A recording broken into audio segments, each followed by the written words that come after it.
tampil ciamik. Juventus aktifkan klausul pembelian permanen Weston McKennie. Manajemen Juventus nampaknya puas dengan kinerja Weston McKennie. Si nyonya tua diberitakan akan mengaktifkan klausul pembelian permanen sang gelandang dalam waktu dekat ini. McKennie adalah salah satu pemain yang bergabung dengan Juventus di musim panas kemarin. Ia dipinjam dari Schalke selama semusim oleh Andrea Pirlo. Sang gelandang pada awalnya diperkirakan hanya menjadi pemain pelapis di Juventus. Namun perlahan tapi pasti, ia berhasil tampil reguler di skuad si nyonya tua pada musim ini. Fabrizio Romano mengklaim bahwa manajemen Juventus puas dengan kinerja pemain 22 tahun itu. Mereka segera mengaktifkan klausul pembelian permanen dalam waktu dekat ini. Menurut laporan tersebut, manajemen Juventus sangat menyukai performa McKennie di skuad mereka. Sang gelandang sudah tampil sebanyak 21 kali di skuad Juventus pada musim ini. Ia juga berhasil membuat 4 gol dan 2 assist bagi si nyonya tua. Manajemen Juventus menilai sang gelandang telah tampil di atas ekspektasi mereka. Jadi mereka tertarik untuk mempermanenkannya. Menurut Romano, manajemen Juventus akan mengaktifkan klausul pembelian permanen McKennie. Mereka kabarnya harus membayar sejumlah uang ke Schalke. Besarannya sekitar 19 juta euro. Namun klausul ini kabarnya baru akan diaktifkan di akhir musim nanti. Kemarin McKennie menjadi pembeda bagi Juventus. Ia turut mencetak 1 gol saat Juventus menang 2-0 atas Bologna di ajang Serie A. Well, you're absolutely right about delivery. Whips in away from the goalkeeper.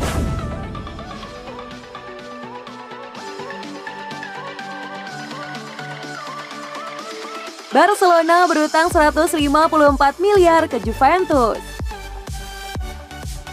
Pandemi COVID-19 sangat memukul Barcelona, terutama dari segi ekonomi. Baru-baru ini mereka mengumumkan bahwa klub sedang terlilit hutang dengan nilai yang sangat fantastis, yaitu sebesar 1,1 miliar euro. Masalahnya pun kian pelik, karena Barcelona juga berutang pada klub lain dalam hal transfer pemain. Salah satunya melibatkan transfer Miralem Pjanic dari Juventus yang dilakukan pada bursa transfer musim panas kemarin. Dalam lingkup ekonomi, Barcelona sejatinya mendapatkan keuntungan yang lumayan dari kedatangan Pjanic.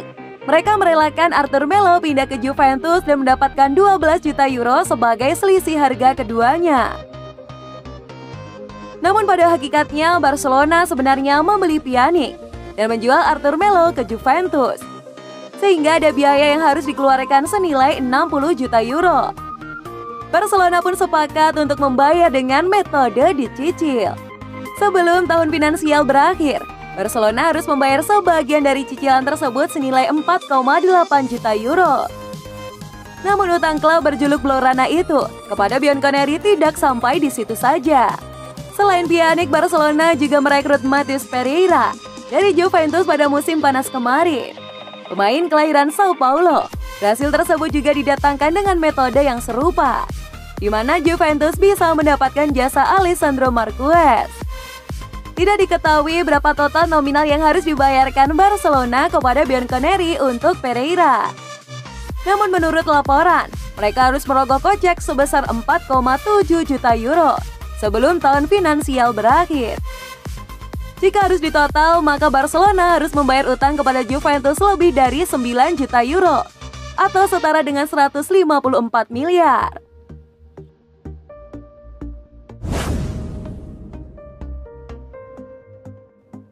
Alex Manigar sanjung Juventus. Bagi Manigar, Pirlo adalah seorang jenius dan menyebut Inter diuntungkan karena mendapatkan jasa Conte. Alex Manigar telah menggantung sarung tangan pada musim panas 2017 yang lalu.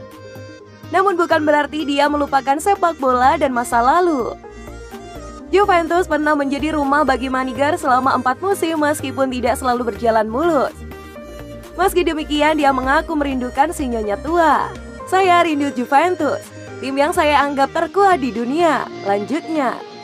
Juve turun di Serie B pada 2016, namun berhasil bangkit ketika Conte datang, segalanya berubah. Dia sosok juara. Dia mendatangkan apa yang selama ini hilang setelah Ranieri dipecat terlalu cepat. Ketika Conte memimpin Bianconeri, Maniger mencicipi indahnya Scudetto pada 2011-2012. Sebelumnya Conte mengawali Siena. Dia mengatakan pada saya jika bertahan di sana, maka akan meminta saya untuk bergabung. Kata-kata itu akan selalu saya ingat. Ketika Inter memilih Conte, sebagai penggemar Juventus saya mengatakan mereka telah mengambil keputusan menguntungkan. Tidak ketinggalan Maniger memuji Pirlo, mantan rekan setimnya yang sekarang menduduki kursi panas pelatih Juve. Pirlo sosok hebat, seorang jenius. Coach Juventus sekarang membutuhkan Pirlo di tengah lapangan. Seseorang yang tahu betul mengatur ritme pertandingan dan memberi dukungan besar terhadap para penyerang, ujarnya. Ada tekanan besar untuk bermain bagus, tetapi itu butuh waktu dan Juventus memang sejatinya diciptakan untuk meraih kemenangan.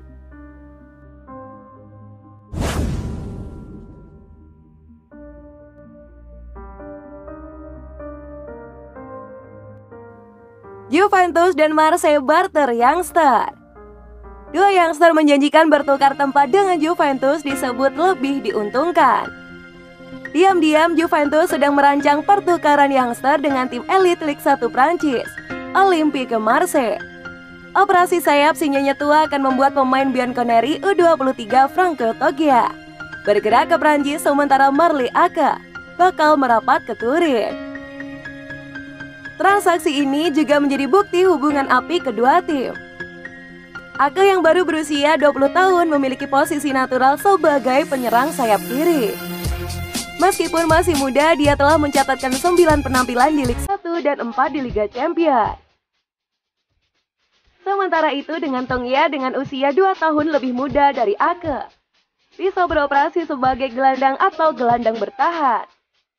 Dengan catatan di atas, Juventus sebenarnya lebih diuntungkan karena mereka bakal mendapatkan youngster yang juga siap mengambil peran sebagai pelapis tim utama.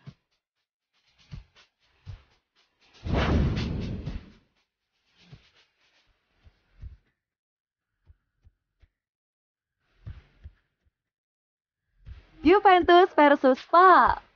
Juventus diprediksi tidak akan mudah memenangkan pertandingan ini. Meskipun Spal merupakan tim Serie B, mental tim tersebut cukup bagus di gelaran Coppa Italia. Pada babak sebelumnya, Spal berhasil menyingkirkan Sassuolo di kandangnya sendiri. Pasukan Pasquale Marino cukup cerdik pada laga tersebut. Sementara itu, Juventus di babak sebelumnya sudah payah kalah bertanding dengan kontra Genoa. Meskipun berstatus sebagai tuan rumah, Genoa memberikan perlawanan yang sengit. Euforia Coppa Italia memang berbeda dengan Serie A. Hal ini yang harus diperhatikan oleh Andrea Pirlo dan pasukannya jika ingin meraih gelar kedua musim ini. Sebelumnya Juventus berhasil mengangkat Piala Super Italia selepas menang 2-0 atas Napoli. Dari catatan 5 pertemuan termutakhir kedua tim, Juventus kontras lebih diunggulkan. Si nyonya tua mampu mengemas 3 kemenangan, sedangkan Spal hanya mampu menang 1 kali atas Juve. 1 laga lainnya berakhir imbang. Di masing-masing liga, keduanya masih berjuang di 5 besar. Juventus yang menghuni peringkat 4 di klasemen sementara dengan 36 angka, berusaha untuk kembali mendekat ke papan atas. Di kubu lain, Spal berada di peringkat kelima klasemen sementara dengan 33 poin di Serie B. Selisihnya dengan peringkat 3 hanya 1 angka, dan peluang untuk memuncaki klasemen semakin terbuka. Urusan mencetak gol, Juventus jelas lebih baik dari Spal. Dari 18 laga yang telah dimainkan di Serie A, 37 gol telah ditorehkan oleh Cristiano Ronaldo dan kolega. Sementara itu dengan Spal dari 19 laga Serie B yang telah dia lakoni, telah mendulang 26 gol. Sama dengan Juve, Spal ini juga rata mampu pecah telur di menit menjelang akhir babak pertama. Di perempat final Coppa Italia ini, Juventus pastinya lebih diunggulkan untuk menang.